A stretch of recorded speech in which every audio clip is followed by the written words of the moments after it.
जय गुरु जी। माघ महात्म 22वां अध्याय। इतना कहकर भगवान अंतर ध्यान हो गए और देवदूती भगवान के ध्यान में लीन हो गए। तब वेद निधि कहने लगे कि हे महर्षि, जैसे गंगा जी में स्नान करने से मनुष्य पवित्र हो जाता है, वैसे ही भगवान की इस कथा को सुनकर मैं पवित्र हो गया। कृपा करके उस स्तोत्र को कहिए जिससे उस ब्राह्मण ने भगवान को प्रसन्न किया। लोमश जी कहते हैं कि उस स्तोत्र को पहले गरुड़ जी ने पढ़ा, उनसे मैंने सुना। हे विप्र, ये स्तोत्र अध्यात्म विद्या का सार, पापों को नाश करने वाला है। वासुदेव सर्वव्यापी चक्रधारी सज्जनों के प्रिय जगत के स्वामी श्री कृष्ण को नमस्कार है। जब स्तुति करने वाला जिसकी स्तुति की जाए तथा सभी जगत विष्णु में है तो किसकी स्तुति की जाए। जिस भगवान के श्वास वेद हैं और फिर कौन सी स्तुति है उनकी प्रसन्नता के लिए की जा सकती है। जिसको वेद नहीं जान सकते ना वाणी मन जान सकते हैं, उसकी स्तुति में अज्ञानी क्या कर सकता है। सारा चर अचर संसार जिसकी माया से चक्र की तरह घूम रहा है, इसी से हे प्रभु आप चक्रपाणी कहलाते हो। ब्रह्मा विष्णु आप ही हो। सारे संसार को उत्पन्न करने वाले ब्रह्मा को भी आप उत्पन्न करने वाले हो। जब जीव शरीर को धारण करता है तब उसको ज्ञान उत्पन्न होता है। तुम सब सुखों के दाता हो, इसमें कोई संदेह नहीं है।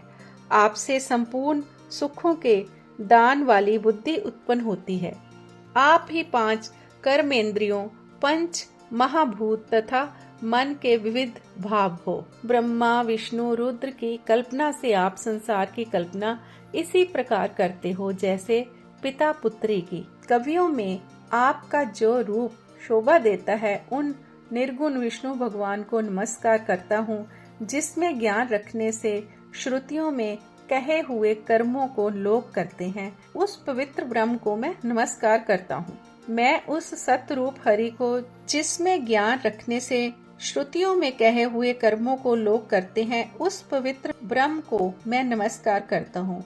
मैं उस सतरूप हरि को, जिसको योगी लोग सब प्राणियों में आत्म रूप में देखते हैं, उपासना करते हैं, जिसको अद्वैत कहते हुए गाते हैं और यज्ञ करते हैं, उस माधव भगवान को मैं नमस्कार करता हूँ।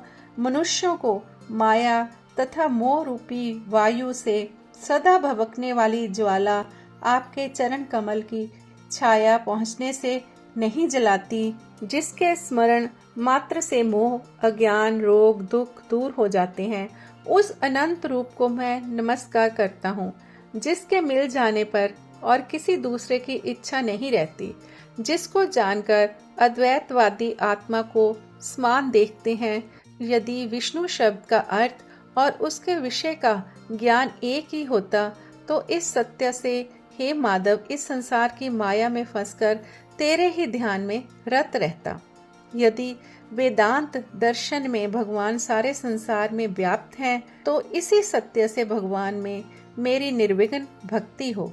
जो बीज नहीं है तो भी बिना बीज के स्वयं विद्वान है, सो वह विष्णु भगवान रूप रंग से हमारे बीज के टुकड़े टुकड़े को, जो सृष्टि स्थिति तथा लय के लिए ब्रह्मा विष्णु और महेश 3 रूप धारण करते हैं और कार्य में सत रज और तम इन तीनों गुणों में विद्यमान है, वह भगवान मुझ पर दया करें। जो देवताओं की प्रार्थना पर अवतार धारण करते हैं, वह भगवान मुझ पर प्रसन्न हो। जो प्राणियों के हृदय रूपी मंदिर में निर्मल देव वास करते हैं, वह भगवान मुझ पर प्रसन्न हो। जो अविद्यापूर्ण संसार का त्याग करता है, जगन में आप हो, आपका बनाया हुआ विश्व आनंद करता है, आपके त्याग करने पर अपवित्र हो जाता है, उसका साथ करने पर भी तुम बिना साथ के बने रहते हो।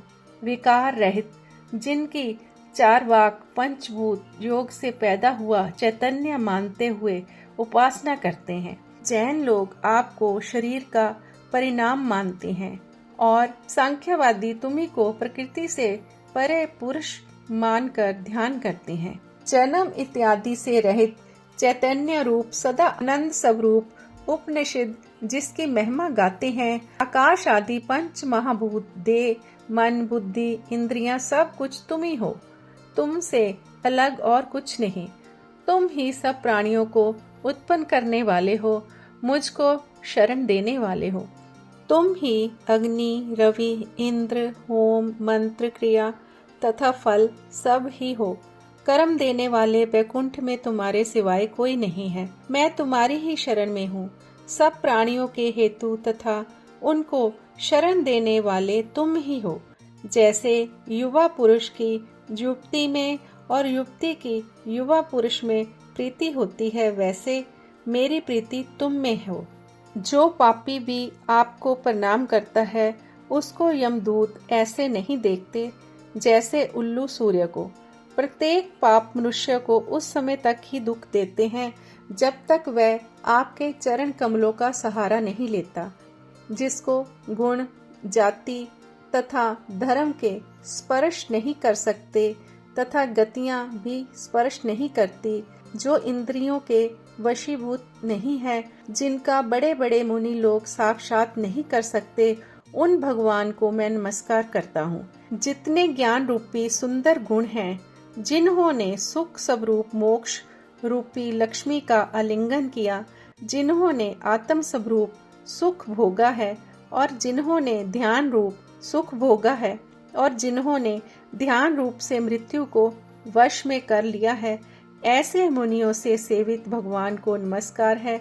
जो जन्म आदि से अलग है, जिनको काम, क्रोध आदि दोष दुख नहीं देते, उन वासुदेव भगवान को मैं नमस्कार करता हूँ।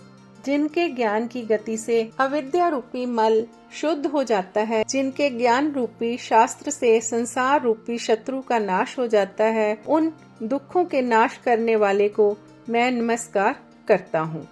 जिस प्रकार भगवान सब स्थावर जंगम संसार को उत्पन्न करते हैं, इसी सत्य से भगवान मुझको दर्शन दें।